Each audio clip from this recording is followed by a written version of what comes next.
नमस्कार। आपके YouTube channel पर आपका हार्दिक स्वागत है। और आज हम लेकर आए हैं BA ज्योग्राफी पार्ट सेकंड।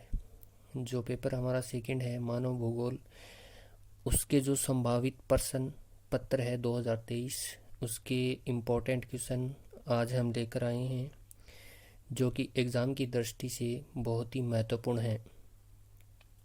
चलो पहले प्रश्न की तरफ चलते हैं।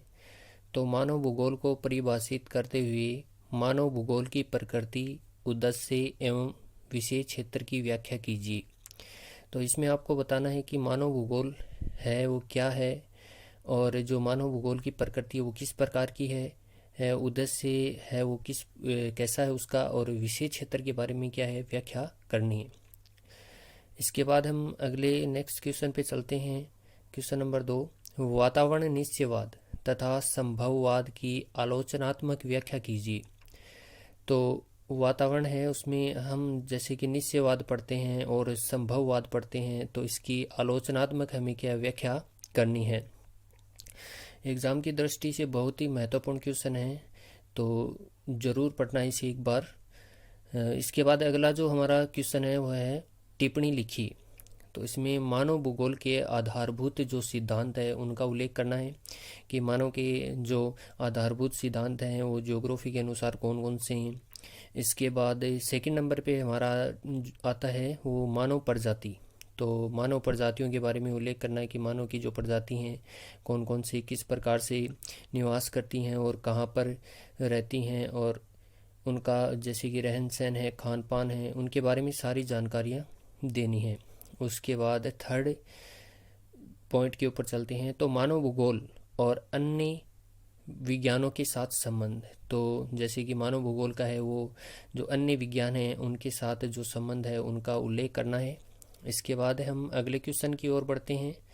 तो क्वेश्चन नंबर 4, एस्किमो अथवा नागा जनजाति के आवास स्थल, अर्थव्यवस्था और समाज पर एक भौगोलिक वृत्तांत लिखी। तो इसमें देखो एस्किमो जनजाति है और नागा जनजाति के आवास स्थल मतलब उनके रहन सहन, उनका जो निवास स्थान है वो किस प्रकार का है। इसके बाद उनकी जो अर्थव्यवस्था है, अर्थव्यवस्था से जुड़ी जो बातें हैं, और समाज पर एक भौगोलिक वृत्तांत लिखना है कि उनका जो समाज है वो किस प्रकार से पाया जाता है। तो उनके ऊपर एक भौगोलिक हमें वृत्तांत लिखना है। तो इस प्रकार से हम आगे चलते हैं अगले क्वेश्चन पे।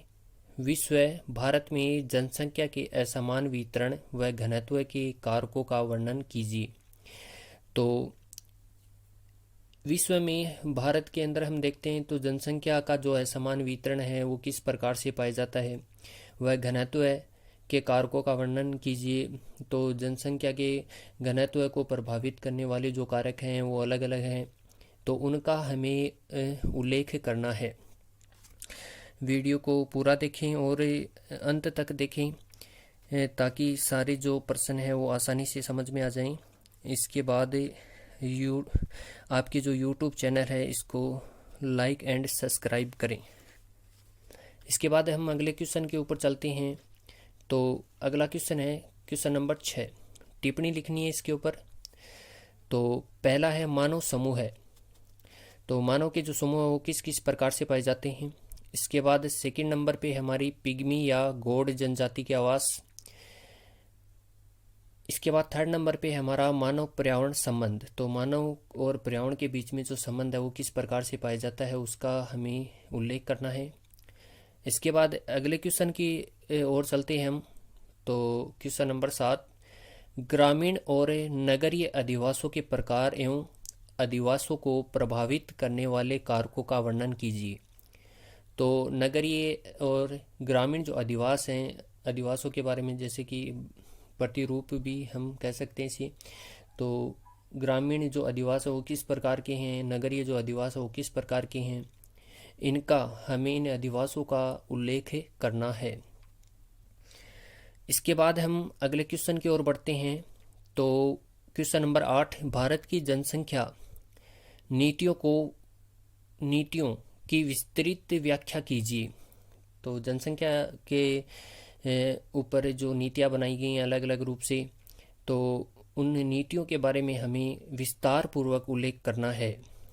इसके बाद अगला जो प्रश्न है, प्रश्न संख्या 9, जनसंख्या स्थानांतरण प्रवसन के विभिन्न पक्षों की विवेचना कीजिए। तो देखो, जो हम क्वेश्चन 9 नंबर की तरफ चल रहे हैं, तो जनसंख्या वो स्थानांतरण है वो किस प्रकार से करती है। नगरों की ओर स्थानांतरण करती है, ग्रामीण क्षेत्रों से नगरों की ओर स्थानांतरण कर रही है, प्रवास कर रही है। तो इन विभिन्न पक्षों के ऊपर हमें विवेचना करनी है कि किस प्रकार से ये गांव से नगरों की ओर प्रस्थान कर रही है। तो धन्यवाद। चैनल को सब्सक्राइब करें और लाइक करें।